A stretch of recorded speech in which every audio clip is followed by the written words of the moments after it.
नमस्कार दोस्तों, मैं विजय तिवारी। स्वागत है आपका हमारे YouTube channel the books society में, जहां हम आज की क्लास में सब्जेक्ट कोड MPSE 007 के चैप्टर नंबर 4 को डिस्कस करेंगे। चैप्टर का नाम होगा भारतीय समाज का लोकतंत्रीकरण और बदलता स्वरूप।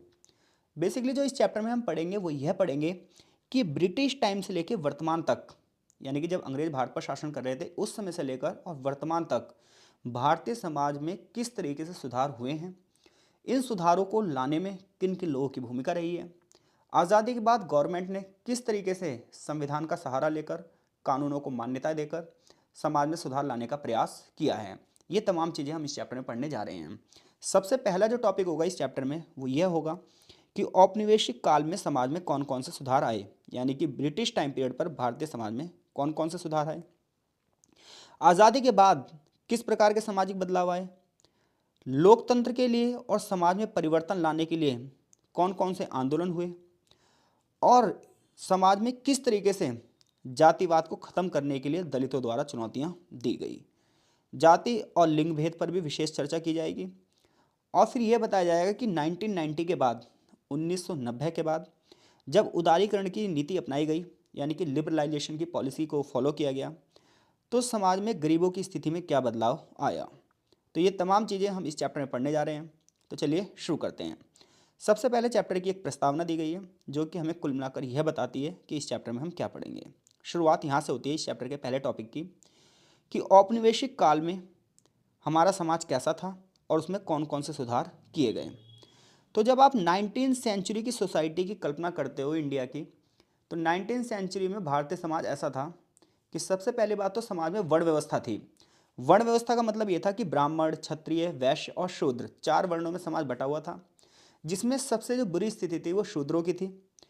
और बड़े पैमाने पर उस समय जो जातिवाद था उसका आप अपने शब्दों में बयान भी नहीं कर सकते, क्योंकि समाज के एक बहुत बड़े वर्ग को समाज की जितनी भी मूलभूत आवश्यकताएं हैं उससे वंचित रहना पड़ा था। तो समाज का एक वर्ग तो ऐसा था जो समाज के सारे सुख सुविधाओं का उपभोग कर रहा था, जबकि समाज का एक वर्ग ऐसा था जिसे समाज की सुख सुविधाओं से वंचित रखा गया था, दूर रखा गया था। तो 19वीं सेंचुरी में समाज सुधार आंदोलन की जब भी हम बात करते हैं तो जो हमारे यहाँ का कास्ट सिस्टम है, जाति प्रथा, इसकी बहुत आलोचना की जाती है।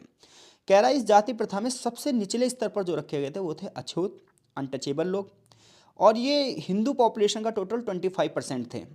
बड़े पैमाने पर इनसे भेदभाव किया जाता था और बड़े पैमाने पर इनसे पीड़ा भी पहुंचाई जाती थी। मंदिरों में जाने तक की अनुमति इन्हें नहीं थी और ना ही उन तालाबों और कुओं का इस्तेमाल ये कर सकते थे जिन तालाब और कुओं को ऊंची जाति के लोगों ने अपने लिए बनवाया था। तो जहां ऊंची जाति के लोग जिन तालाब और कुओं का, जिन नहरों का इस्तेमाल करते थे, नीची जाति के लोग उन तालाब, कुओं, नहरों पर भी नहीं जा सकते थे। इवन वो उन स्कूलों में भी नहीं जा सकते थे जिसमें ऊंची जातियों के बच्चे पढ़ते थे। इतना तगड़ा कास्टिज्म था इंडिया के अंदर 19वीं सेंचुरी के अंदर। इसके अलावा पुलिस जैसी जो संस्थाएं हैं, सेना जैसी जो संस्थाएं हैं, इसमें सिर्फ ऊंची जाति के लोगों के प्रवेश की अनुमति थी, क्षत्रियों की अनुमति थी, शूद्रों की अनुमति नहीं थी। ऐसे में अछूतों के सामने एक ही काम था और वो था कि वो इनकी सेवा करें, दास वाले कार्य करें, गंदा काम करें, सफाई करें, शवों को हटाएं। इवन देश के कुछ भाग तो हमारे ऐसे थे जहाँ ऐसे लोगों को प्रदूषणकारी माना जाता था। ये माना जाता था कि अगर इन्हें देख लिया तो क्या हो जाएगा, पूरा का पूरा शरीर अपवित्र हो जाएगा। ऐसे में कुछ बड़े बड़े नाम आए जिन लोगों ने इस कुरीति के खिलाफ लड़ना शुरू करा। यानी कि ब्रिटिश टाइम पीरियड की इंडियन सोसाइटी की बात करोगे तो कास्टिज्म अपनी सबसे पीक अवस्था पर था, सबसे चरम अवस्था पर था, जहाँ बड़े पैमाने पर जाति के आधार पर भेदभाव किए जाते थे। ऐसे में एक बहुत बड़ा नाम आया महाराष्ट्र से जिसका नाम है ज्योतिबा फुले। ज्योतिबा फुले ने क्या करा, ज्योतिबा फुले ने ये जो जाति प्रथा थी इसका बड़े पैमाने पर विरोध किया। महिलाओं के लिए शिक्षा व्यवस्था की शुरुआत करी, सती प्रथा, बाल विवाह का भी इन्होंने विरोध किया। इन्होंने विधवा पुनर्विवाह को मान्यता दिलाने के लिए काम किया। तो ज्योतिबा फुले के नेतृत्व में बड़े पैमाने पर आंदोलन चलाया गया, जिसमें यह हुआ कि हाँ भाई, कि छोटे लोगों को भी सम्मान से जीवन जीने का अधिकार है, जाति के आधार पर कोई भेदभाव नहीं होना चाहिए। इसी प्रकार से केरल में श्री नारायण गुरु ने आत्मसम्मान आंदोलन चलाया। समय बीता। समय बीतने के बाद जब गांधी जी का युग शुरू हुआ तो गांधी ने भी अस्पृश्यता निवारण को स्वतंत्रता आंदोलन का हिस्सा बना लिया। आज़ादी के आंदोलन में इन्होंने यह कहा कि आज़ादी जब तक प्राप्त नहीं हो सकती जब तक सब लोगों के साथ इक्वल जो है, जब तक सब लोगों को इक्वल राइट्स ना मिल जाएं, जब तक सब लोगों को बराबर के अधिकार ना मिल जाएं। इन्होंने हरिजन के नाम से संबोधित किया। इन्होंने कहा अछूत अछूत नहीं होते, शूद्र शूद्र नहीं होते, ये तो हरि के जन है, यानी कि भगवान के जन है। और सब हरि के जन हैं तो सभी बराबर हैं। उसी दौरान एक और व्यक्ति थे जिनका नाम भारतीय राजनीति में बड़े आदर से लिया जाता है, बाबा साहेब भीमराव अंबेडकर जी। बाबा साहेब भीमराव अंबेडकर ने अछूत जातियों के लिए बड़े पैमाने पर कार्य किया। इनका खुद का संबंध महार जाति से था, यानी कि ये खुद भी अछूत थे। और महाराष्ट्र में इन्होंने जो काम किए हैं, इसी की वजह से आज पूरी इंडिया में इन्हें जाना जाता है। जहाँ शुरुआत जब इन्होंने करी, लेकिन ये धीरे धीरे करके जब अछूतों के अधिकारों की बात करते गए तो ये कुछ ज़्यादा ही इमोशंस में बह गए। इन्होंने ये कहा कि जो शूद्र हैं वो क्या है, हिंदुओं का हिस्सा ही नहीं है, उन्हें एक अलग क्षेत्र देना चाहिए, उन्हें अलग चुनाव क्षेत्र होना चाहिए, पृथक निर्वाचिका होनी चाहिए। और उधर अंग्रेज तो काम कर ही रहे थे, फूट डालो राज करो का।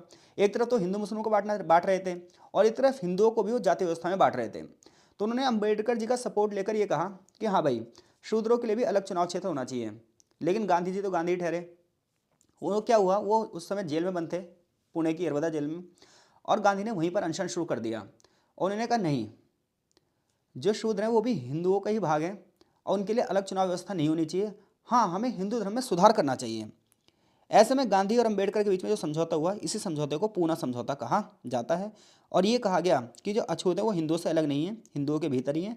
हाँ, इन्हें रिजर्वेशन दिया जाएगा, आरक्षण दिया जाएगा। ये तो बात रही कास्टिज्म की। अब हम बात करते हैं उस समय की महिलाओं की स्थिति क्या थी। तो भारत में महिलाओं की अगर हम बात करें तो सदियों से बड़े पैमाने पर उनका उत्पीड़न किया गया है। जब हम महिलाओं की बात करते हैं तो यहाँ पर धर्म जाति सब खत्म हो जाती है। प्रत्येक धर्म की महिलाओं का शोषण हुआ है, प्रत्येक जाति की महिलाओं का शोषण हुआ है। हाँ, जो धनी परिवार से ताल्लुक़ रखती थी महिलाएं, उन्हें शायद कुछ अधिकार मिले हों, इक्का दुक्का की बात करते हैं हम। लेकिन 99.99% महिलाओं का बड़े पैमाने पर शोषण हुआ है, चाहे वो किसी भी धर्म से हो, किसी भी जाति से हो, किसी भी भाषा से हो। किसी धर्म ने, किसी जाति ने उन्हें संरक्षण नहीं दिया है। और हर धर्म ने इसे लीगल भी ठहराया है कि महिलाओं का उत्पीड़न हो रहा है, होने दो। उन्हें पति की पर्सनैलिटी के रूप में देखा जाता था, यानी कि जब तक पिता के घर में, पिता के अंडर में रहेंगे, शादी के बाद पति के अंडर में रहेंगी। बहु विवाह, पर्दा प्रथा, बाल विवाह, सती प्रथा जैसी समस्याएं थी। मुस्लिम महिलाओं की स्थिति भी ज़्यादा अच्छी नहीं थी और वर्तमान तक इनकी स्थिति बेकार है। तो महिलाओं के अधिकारों की बात जब भी होती थी, आज भी होती है और कल भी होती रहेगी। ये जब तक होता रहेगा जब तक महिलाओं को पुरुषों के समान दर्जा नहीं मिलेगा। तो ये बात तो रही ब्रिटिश टाइम पीरियड के समाज की स्थिति।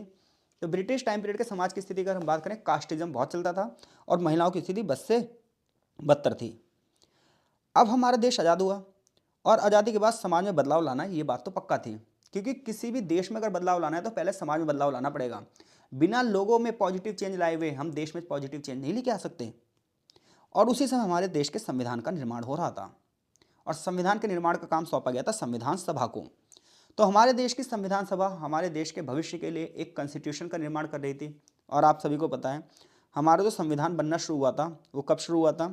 वो शुरू हुआ था 9 दिसंबर 1946, यानी कि 9 दिसंबर 1946 को हमारे देश का संविधान बनना शुरू हुआ। टाइम बीता 2 साल 11 महीने और 18 दिन इस संविधान को बनने में लगे।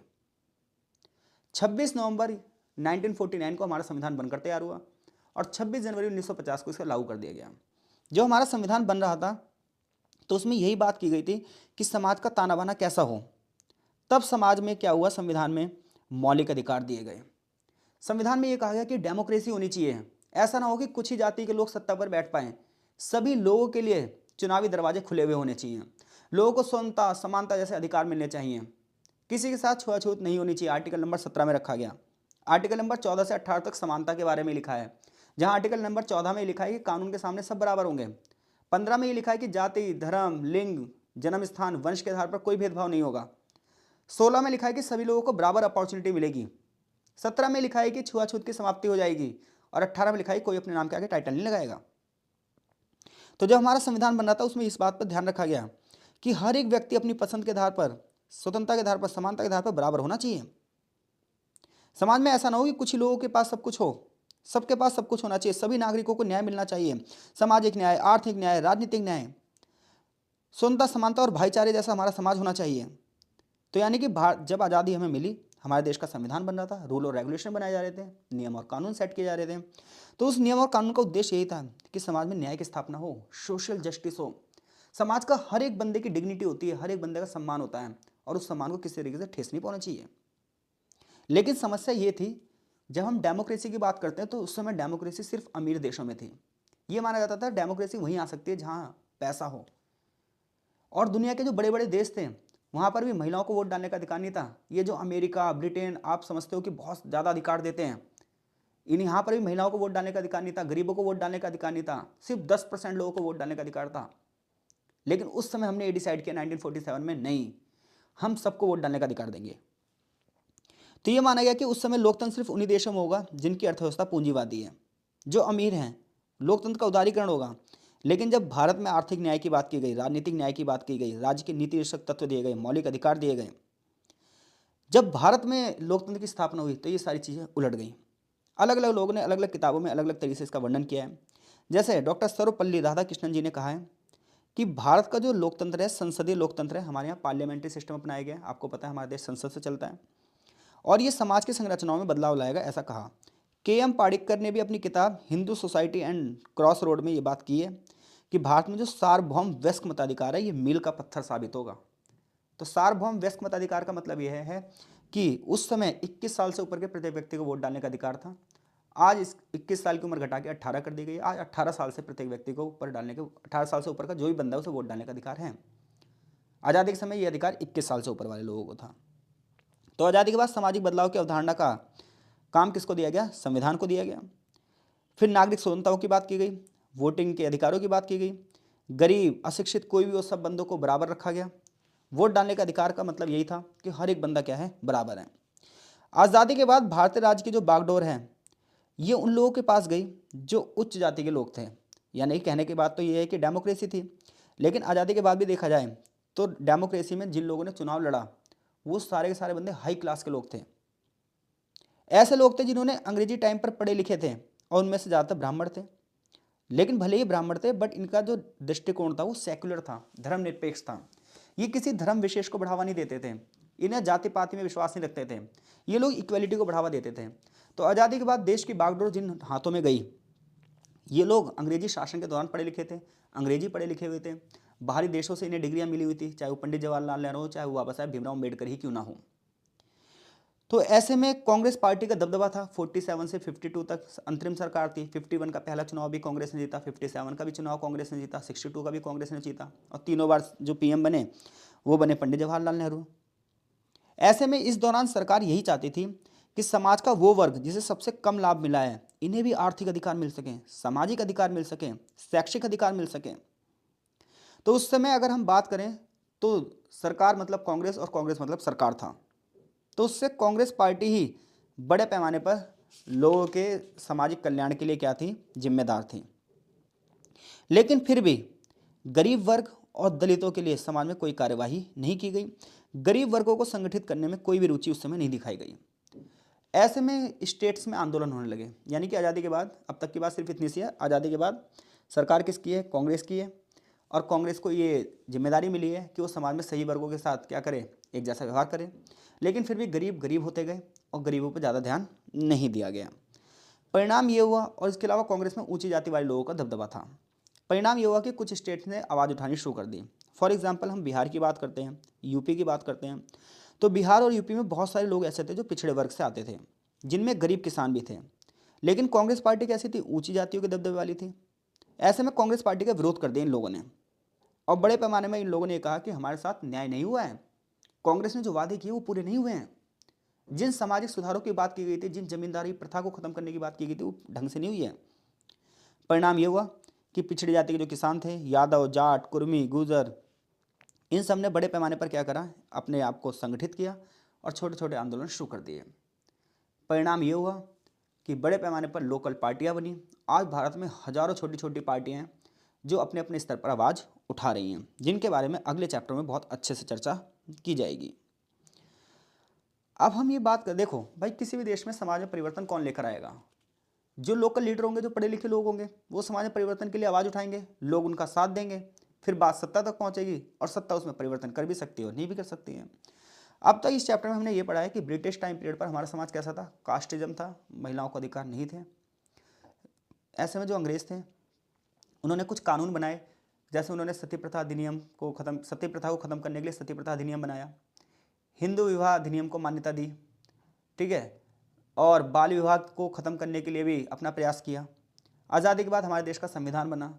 संविधान निर्माताओं ने कोशिश करी कि समाज में समानता की स्थापना हो। चुनाव हुए, चुनाव में कांग्रेस की सरकार बनी।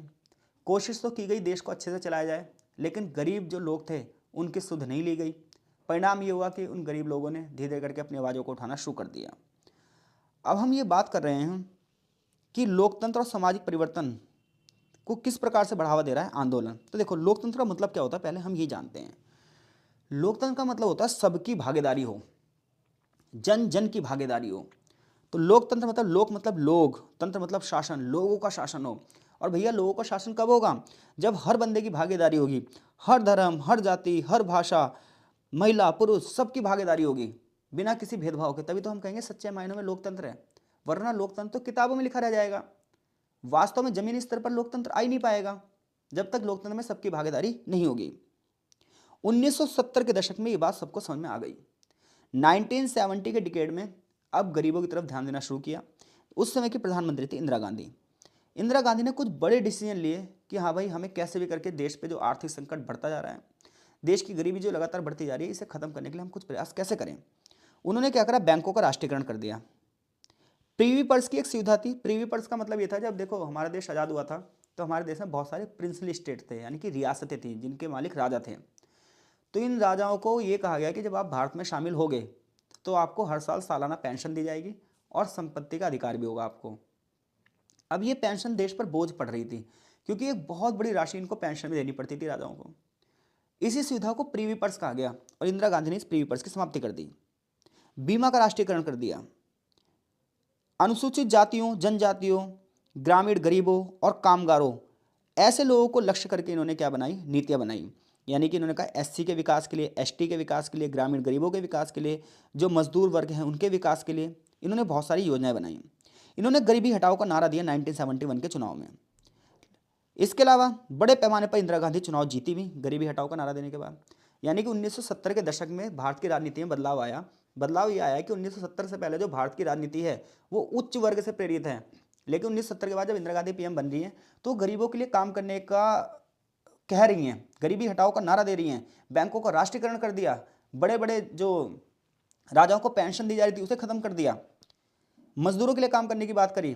परिणाम यह हुआ कि 1971 के चुनाव में गरीब जनता ने बड़ी आशा के साथ इंदिरा गांधी को वोट दिया कि हाँ भाई, ये अगर जीती तो ये गरीबी को हटा देगी, क्योंकि जो गरीबी हटाओ का नारा दे रहा है तो गरीबी को हटा भी तो देगा। परिणाम ये हुआ कि 71 के चुनाव में इंदिरा गांधी जीती। 72 में जितने भी स्टेट असेंबली के चुनाव हुए वो उसमें भी वो जीत गई। लेकिन 1973 में इंदिरा गांधी का पत्ता उल्टा पड़ गया। गरीबी बड़े पैमाने पर बढ़ने लगी, महंगाई बढ़ने लगी, बेरोजगारी बढ़ने लगी और इंदिरा गांधी हर काम में असफल होने लगी। परिणाम ये हुआ कि 1975 में इमरजेंसी लगानी पड़ी। बड़े पैमाने पर मूल्य वृद्धि हुई, मंदी आ गई, मानसून असफल रहा, हर जगह सूखा पड़ने लगा, बड़े पैमाने पर बेरोजगारी आने लगी, जमींदारों का दमन हो रहा था, गरीब किसान बेचारे पीड़ित हो रहे थे, हर तरफ आंदोलन होने लगा। गुजरात में आंदोलन होने लगा, बिहार में आंदोलन होने लगा, दिल्ली में आंदोलन होने लगा।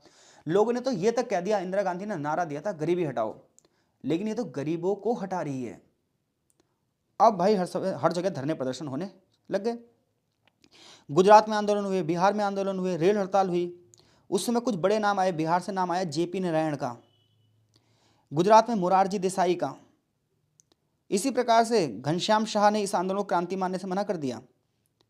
धीरे धीरे क्या हुआ, हर तरह माहौल बिगड़ गया और 1975 में इमरजेंसी तक लगानी पड़ी। यानी कि लोग कंट्रोल में नहीं आ रहे थे, कंट्रोल में लाने के लिए सरकार को आपातकाल लगाने पड़ा। और हमारे देश में 1975 से लेकर 1977 तक 18 महीने आपातकाल लगा, जहां लोगों के अधिकार छीन लिए गए। और यहीं से राजनीति शुरू हुई पिछड़े वर्गों के लिए, कि समाज में कुछ वर्ग ऐसा भी है जो एससी में भी नहीं है, एसटी में भी नहीं है, जनरल में भी नहीं है, वो पिछड़ा हुआ है, इन्हें भी दर्जा दिया जाना चाहिए अलग से। और डिमांड उठने लगी ओबीसी की। और फाइनली 1992 में ओबीसी का मुद्दा सफल भी रहा। यहाँ से यहाँ तक यही बातें बताई गई हैं। ऊंची जातियों का कब्जा भारत में रहा, पिछड़े वर्ग और दलितों ने इसे चुनौती दी। इस बारे में हम बहुत सारी चर्चा ऑलरेडी कर चुके हैं, इसमें हमें ज़्यादा चर्चा करने की कोई आवश्यकता नहीं है। आगे है राज्य, लोकतंत्र और परिवर्तन। यहाँ पर हम पढ़ेंगे तो देखो हमारे देश में किस तरीके से डेमोक्रेसी में धीरे धीरे करके चेंज आया।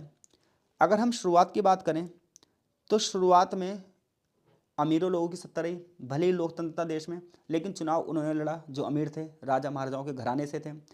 उसके बाद जो मध्य वर्ग था उन्होंने अपने बच्चों को पढ़ाया और वो धीरे धीरे करके क्या बन गए, सरकारी अधिकारी।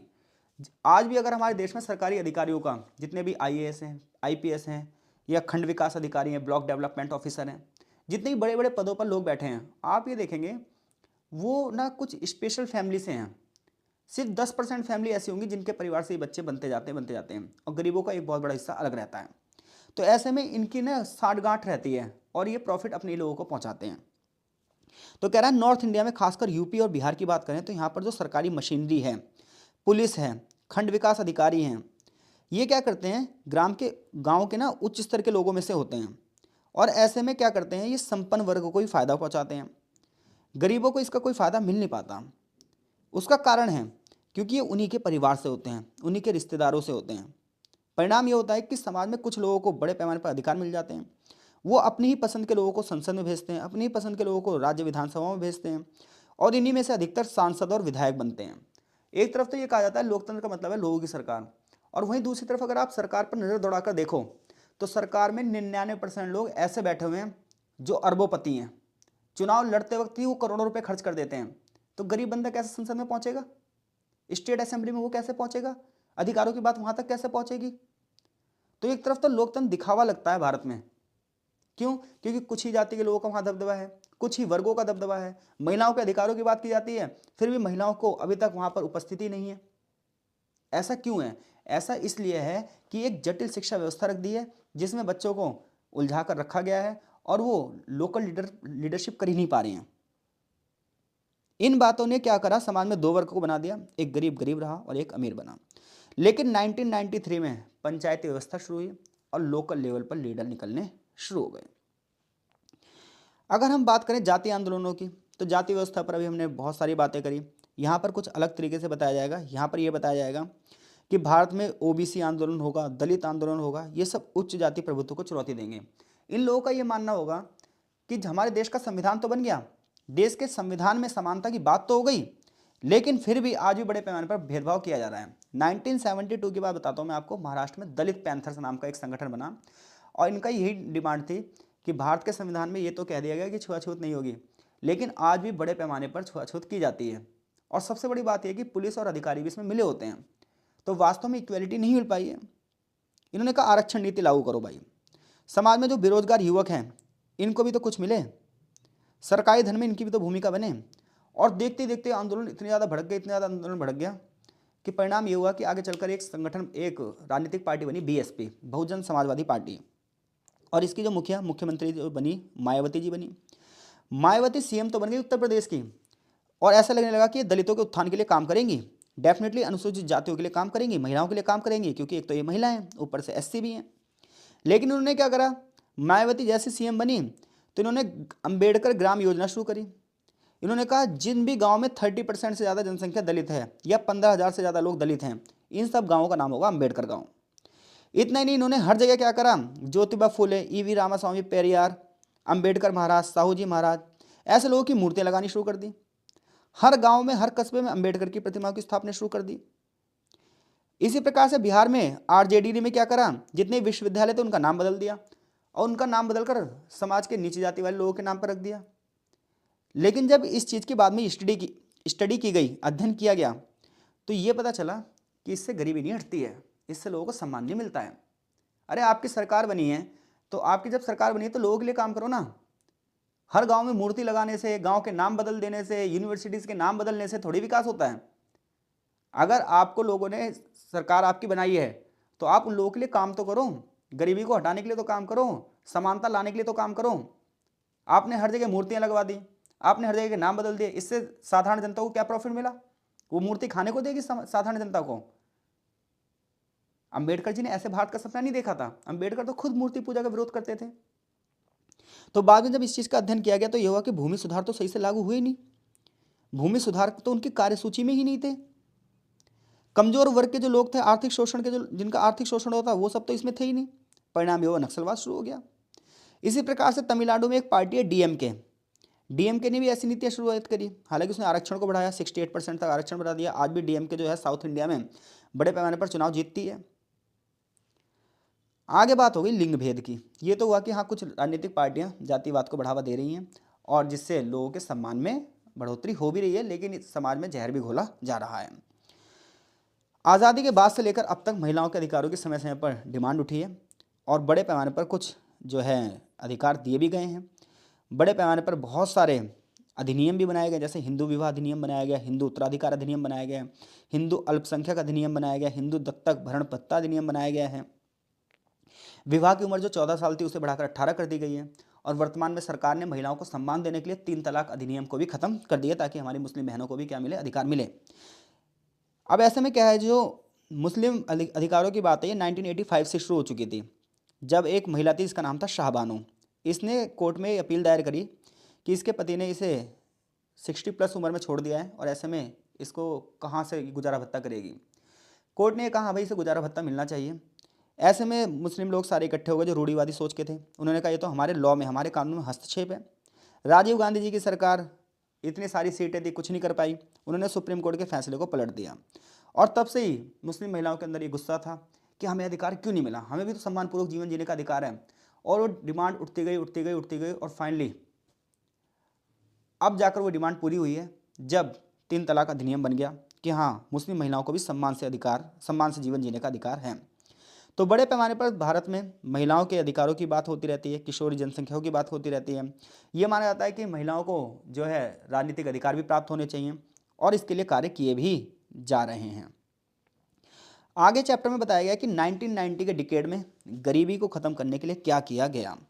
तो 1990 के दशक में भारत की जो अर्थव्यवस्था थी वो बड़ी बेकार हो चुकी थी, हर तरफ मंदी थी, गरीबी बेरोजगारी बहुत ज़्यादा हो चुकी थी, गवर्नमेंट सेक्टर बहुत ज़्यादा करप्ट हो चुका था। ऐसे में सरकार ने इंटरनेशनल ऑर्गेनाइजेशंस के दबाव में आकर उदारीकरण यानी कि लिबरलाइजेशन की थ्योरी शुरू करी। उदारीकरण की जो नीति है ये अंतर्राष्ट्रीय मुद्रा कोष और विश्व बैंक जैसी संस्थाओं द्वारा संचालित थी, जिसमें हमने कहा कि हम प्राइवेट सेक्टर को बढ़ावा देंगे। और 1990 में लगभग 70 से 80% बल्कि 90% तक जो सेक्टर था वो प्राइवेट सेक्टरों में चेंज कर दिया गया। तो उदारीकरण, निजीकरण और वैश्वीकरण की नीति शुरू हुई और ये कहा गया कि इससे गरीब वर्ग को फ़ायदा मिलेगा, लेकिन इसका फ़ायदा गरीब वर्ग को नहीं मिला। उदारीकरण का जो फ़ायदा है सिर्फ अमीरों को ही मिला। यहाँ ये बात लिखी भी गई है कि उदारीकरण का जो मुख्य रूप से फ़ायदा हुआ वो सिर्फ मध्य वर्ग के लिए लाभकारी हुआ और उच्च वर्ग के लिए। निम्न वर्ग के लोग तो वैसे के वैसे रह गए, गरीब और ज़्यादा गरीब हो गया और अमीर और ज़्यादा अमीर हो गया। बड़े पैमाने पर शिक्षा में भेद हो गया, अमीर लोगों की शिक्षाएं अलग हो गई, गरीब लोगों की शिक्षाएं अलग हो गई। लिंग भेद भी बड़े पैमाने पर देखा गया, रोजगार का अभाव भी देखा गया, स्वास्थ्य सुविधाओं का अभाव भी देखा गया। आज बच्चे 12वीं तो पास हैं, पढ़े लिखे तो हैं, बट उनके अंदर किसी प्रकार की कोई स्किल्स ही नहीं है, उनकी किताबों में वो समझ नहीं है जो समझ होनी चाहिए। तो ये शिक्षा व्यवस्था में भी परिवर्तन लाना होगा अगर हमें समाज में बदलाव लाना है। तो उदारीकरण के परिणाम स्वरूप आईआईटी जैसी संस्थाएं बनी, आईआईएम जैसी संस्थाएं बनी, लेकिन ये संस्थाएं सिर्फ कुछ ही वर्गों के लिए ही द्वार खोल रखे हैं। हाँ, दिखाई तो देता है इक्वलिटी है कि जो भी बंदा इनका एग्ज़ाम क्लियर करेगा वो बंदा इसमें प्रवेश पा लेगा, लेकिन एग्ज़ाम पैटर्न इतना हाई लेवल का है कि निम्न वर्ग का व्यक्ति वहाँ तक पहुँच नहीं पाता, क्योंकि निम्न वर्ग का व्यक्ति एक उम्र के आने के बाद अपनी पढ़ाई लिखाई शुरू कर देता है, नौकरी करनी शुरू कर देता है। 30 साल तक पढ़ाई वो कैसे कर पाएगा। तो ये सारी समस्याएं हैं यहाँ पर, जिनका यहाँ पर विस्तृत रूप से वर्णन किया गया है। आगे ह्यूमन डेवलपमेंट की बात की गई है। तो देखो, ह्यूमन डेवलपमेंट का मतलब है एक एक व्यक्ति का विकास हो, मनुष्य को विकल्प मिले, मनुष्य के पास चॉइस हो, शिक्षा, स्वास्थ्य और संसाधन सबके पास हो। इसके लिए हर साल HDI यानी कि ह्यूमन डेवलपमेंट इंडेक्स की सूची भी आती है, जिसमें भारत का स्थान बहुत नीचे रहता है। तो हम जब भारत में देखते हैं तो भारत में बहुत ज़्यादा गरीबी है, असमानता है, अन्याय है, गरीब है। बहुत सा करोड़ों लोग भारत में गरीबी रेखा से नीचे रह रहे हैं। प्रति व्यक्ति आय भारत में बहुत कम है, एजुकेशन का लेवल भी बहुत कम है। ऐसे में जब ह्यूमन डेवलपमेंट की रिपोर्ट आती है तो भारत का स्थान 100 से भी नीचे जाता है। अगर हम बात करें 1994 में 36% जनसंख्या ऐसी थी देश की जो गरीबी बेरोजगारी की मार झेल रही थी।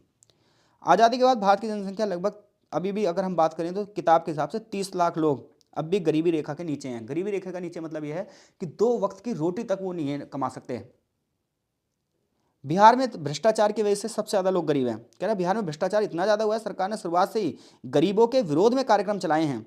63% लोग गरीबी रेखा से नीचे रहते हैं। गरीबी का सबसे बड़ा धक्का गरीब किसानों को लगता है। शहरी गरीब झेल रहे हैं। गरीबी की समस्या सामाजिक आर्थिक असमानता को बढ़ावा देती है। गरीब जन और अधिक गरीब नहीं हुए हैं, बल्कि उनकी स्थिति को थोड़ा सा लाभ तो मिला है, लेकिन महंगाई इतनी बढ़ गई है कि प्रॉफिट ही नहीं मिला उन्हें। 1999 की अगर रिपोर्ट देखोगे ह्यूमन डेवलपमेंट की, तो 147 देशों में भारत 132 नंबर पे था। इतनी गरीबी भारत में, और आज भी लगभग 127 128 नंबर पर रहते हैं।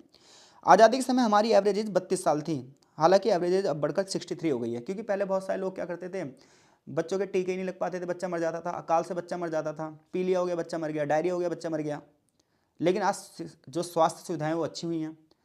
अब क्या है, बच्चों को जन्म से पहले बहुत सारे टीके मिल रहे हैं, बच्चों के लिए पोषित माँ अभियान चलाया जा रहा है, बड़े पैमाने पर आंगनवाड़ी केंद्रों और अस्पतालों में जो है सुविधाएं दी जा रही हैं। तो कहीं ना कहीं एवरेज एज तो बढ़ी है, शिशु मृत्यु दर घटी है। तो मानव विकास तो थोड़ा बहुत भारत में क्या है, आज़ादी के बाद से अब तक बढ़ा है। तो इस चैप्टर को पढ़ने के बाद आपको ना ब्रिटिश टाइम पीरियड से लेकर अब तक इंडिया की छवि मिल जाती है, कि इंडिया की छवि ये थी, पहले कास्टिज्म बहुत था, महिलाओं की स्थिति बद से बदतर थी, जातिवाद बहुत ज़्यादा था। आज़ादी के बाद ये जिम्मेदारी मिली संविधान को, सरकार को, लेकिन सरकारें अभी तक पूरी तरीके से इसमें सफल नहीं हुई हैं। गरीब गरीब हुआ है और अमीर अमीर हुए हैं। जाति भेद कागजों में खत्म हुआ है, लेकिन जमीनी स्तर पर अब भी है। जरूरत है सरकार को जमीनी स्तर पर काम करने की। जब तक दिखावे वाली राजनीति खत्म नहीं होगी, तब तक सामाजिक राजनीति नहीं आ पाएगी। मिलते हैं आपसे चैप्टर नंबर 5 में, तब तक के लिए आपका बहुत बहुत धन्यवाद। चैप्टर में जो क्वेश्चन है वो यही है, समाज सुधार और असमानताएं कैसे जुड़ी हुई हैं बताइए। जन आंदोलन और सामाजिक परिवर्तन के बीच में संबंध बताओ। जाति के परिवर्तनों को स्पष्ट करो, और भारतीय समाज में परिवर्तन पर उदारीकरण का क्या प्रभाव पड़ा ये बताइए। तो आई होप सो चीज़ें आपको अच्छे से समझ में आई होंगी। मिलते हैं आपसे नेक्स्ट चैप्टर में।